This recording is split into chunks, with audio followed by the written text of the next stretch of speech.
On his recent trip to Central and South America, Secretary of State Rex Tillerson spoke about increasing sanctions against Venezuela and its President Nicolas Maduro.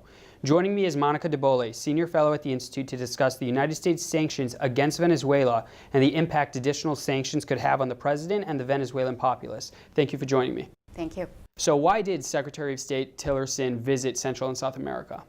So the main purpose of the visit was really to get support, regional support from a lot of these countries for more sanctions on Venezuela, and specifically for sanctions on PDVSA, the state-owned oil company.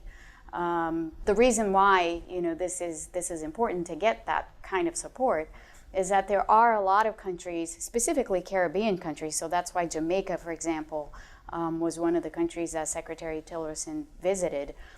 Those countries do depend on Venezuelan oil quite a lot.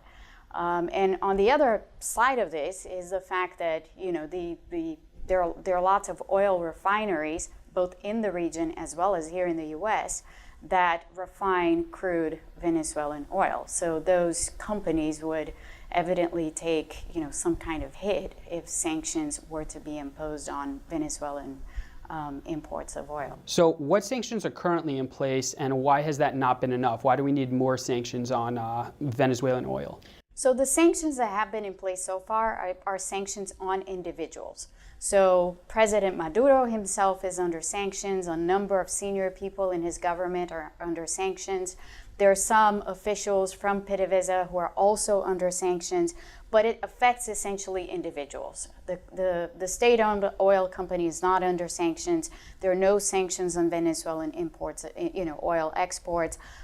There's nothing like that. So it's basically individuals. It's basically trying to hit, the capacity of the government to sort of work around the system and have the ability to finance itself and so on. So those are the kinds of sanctions that are in place at the moment. So the purpose of sanctions is to change a government's behavior or a person's behavior. So have the sanctions currently in place changed Maduro's calculus at all and his behavior? No. If anything, they've emboldened him.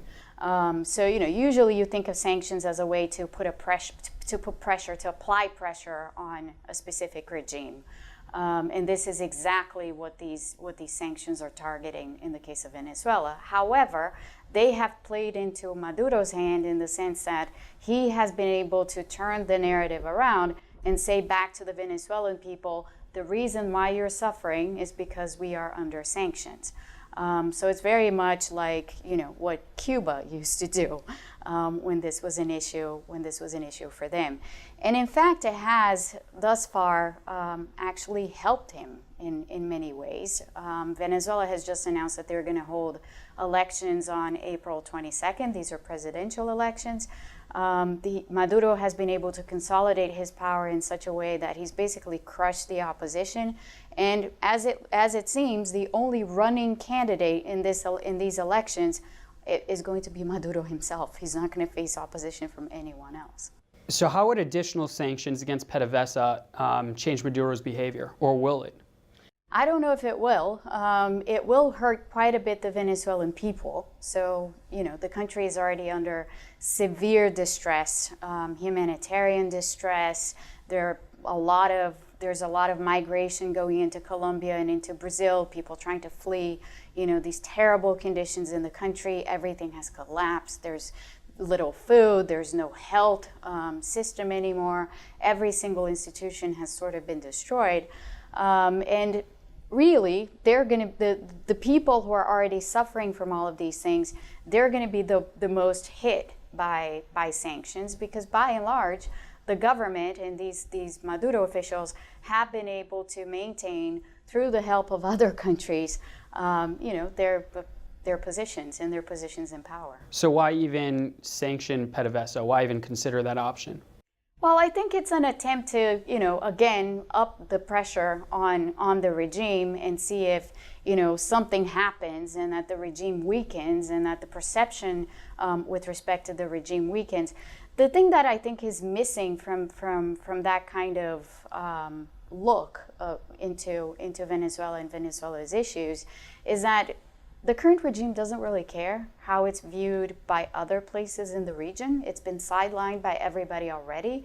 The countries that, it's been pretty much pushed out of Mercosur unofficially. It hasn't been officially pushed out, but unofficially it has. It has received a lot of criticism from many countries in the region. None of it has affected Maduro at all. And the regime has basically been surviving on the basis of, some of the dealings that they do with several other countries, including China and Russia. So it's hard to see how, increasing sanctions will do anything to hurt the regime, and, how it will change sort of this equilibrium between hurting the regime and hurting the Venezuelan people. The way that it's been playing out is it's hurting the Venezuelan people, and it's not doing much in terms of putting pressure on the regime at all. And would additional sanctions hurt the U.S. economy at all, or any U.S. sectors? Well, certainly the refineries, the oil refinery sector in the U.S. would be hit. And this is why it's taken a while for the U.S. I mean, the U.S. has been talking about imposing sanctions on Venezuelan oil for a while, but it hasn't actually gone the way of doing it because it knows that there are a lot of oil refineries that would be hit. So I think now there's a more intense push towards actually taking, this measure, putting this measure in place. But at the same time, there is an effort, in terms of damage control and trying to see exactly how one would control the damage, not only to U.S. refineries, but to Mexican and Canadian refineries as well. And it's interesting that this issue did come up in Montreal at the very end of the NAFTA negotiations when the ministers were all together. The issue of sanctions on Venezuelan oil did come up because the three countries are trying to hammer out a strategy whereby they can protect their sectors, their refinery sectors, from something like that.